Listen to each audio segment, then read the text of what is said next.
Tout de suite, c'est l'info éco avec vous, Line Rifaille. Bonjour Line. Bonjour Pauline. On va commencer par regarder la tendance sur les marchés européens. Quelle est-elle? Alors les principales bourses européennes sont en légère hausse à l'ouverture ce matin, Pauline, avant les annonces de politique monétaire de la Réserve fédérale, la Banque centrale américaine, qui sont donc attendues ce soir. À Paris, le CAC 40 a commencé la séance sur une progression de 0,28%, plus 0,16% en début de séance pour le DAX à Francfort et plus 0,33% pour le FTSE à Londres. Alors, si les investisseurs attendent beaucoup les conclusions de cette réunion de la Banque centrale américaine, c'est notamment parce qu'ils espèrent en savoir plus sur les mesures que pourrait prendre la Fed à l'avenir pour contrer la progression de l'inflation. On va en parler ce matin avec vous, Gustavo Orenstein de Dorval Asset Management. Bonjour et merci d'être avec nous. Alors, ce sujet de l'inflation, il préoccupe les marchés depuis plusieurs semaines déjà.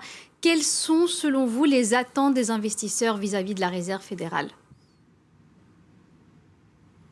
Oui, je crois qu'en fait, ce thème de l'inflation sur les marchés, en tout cas, s'est plutôt calmé ces dernières semaines. On le voit d'ailleurs très clairement dans les taux d'intérêt qui ont eu plutôt tendance à rebaisser, notamment aux États-Unis. Je crois que la Fed, pour l'instant, est plutôt dans une bonne position. Et je rappelle, la position de la Réserve fédérale, c'est d'abord d'ignorer l'inflation parce qu'elle est transitoire. Et donc, elle ne peut rien contre cette inflation transitoire. Donc, elle va plutôt l'ignorer. Qu'elle veut encourager un réancrage des anticipations d'inflation à un niveau plus élevé.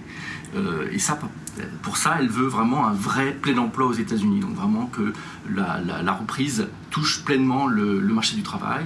Et enfin, elle va évoquer ce fameux tapering, c'est-à-dire un début de réduction de ses achats d'actifs pour contrôler justement ces craintes inflationnistes. S'il y a des craintes inflationnistes, elle peut y répondre avec le tapering.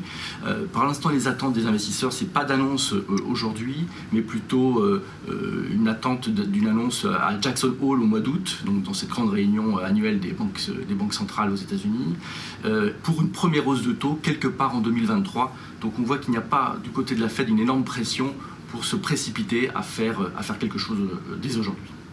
Un tout autre sujet, Gustavo Orenstein. Ces dernières années, on a beaucoup suivi avec vous également les réactions des investisseurs aux tensions commerciales entre les États-Unis et leurs principaux partenaires commerciaux. Parmi eux, il y a bien sûr l'Union européenne.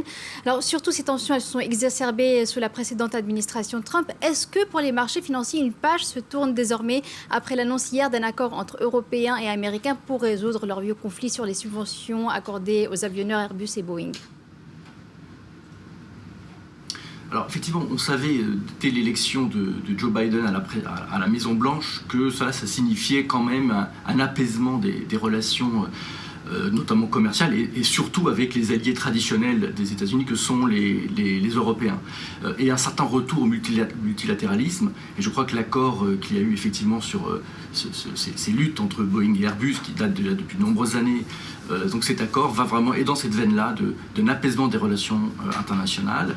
Et ça va vraiment dans la même, je dirais, c'est à peu près la même chose que cet accord du G7 qui a eu lieu il y a quelques jours sur la taxation internationale. Donc là, c'est vraiment le côté multilatéral, le retour des États-Unis dans ce multilatéralisme. Cependant, il ne faut pas oublier que les Européens et Américains ont des intérêts divergents, qu'il y a d'autres dossiers complexes qui n'ont pas encore été réglés, notamment celui de l'aluminium et de l'acier. Donc il reste quelque chose qui est en discussion. Et évidemment, derrière tous ces débats, il y a la relation avec la Chine, puisque les États-Unis veulent vraiment entraîner l'Europe dans leur position, vers leur position vis-à-vis des relations avec la Chine. Donc je crois que ces questions de commerce international sont importantes, mais l'idée fondamentale, c'est que le retour du nationalisme économique qu'on a observé depuis déjà plusieurs années, qui précède déjà même Trump, est là pour durer, malgré ce ton qui est effectivement aujourd'hui beaucoup plus apaisé entre les États-Unis et l'Europe. Merci beaucoup, Gustavo Orenstein, d'avoir partagé avec nous votre analyse. Je rappelle que vous êtes économiste à Dorval Asset Management. Merci à vous, Line, et merci à votre invité. Cette rencontre au sommet, bien sûr, Biden-Poutine, ce sera le fil rouge toute la journée sur l'antenne de France 24. À demain, Line, pour l'info éco, la revue de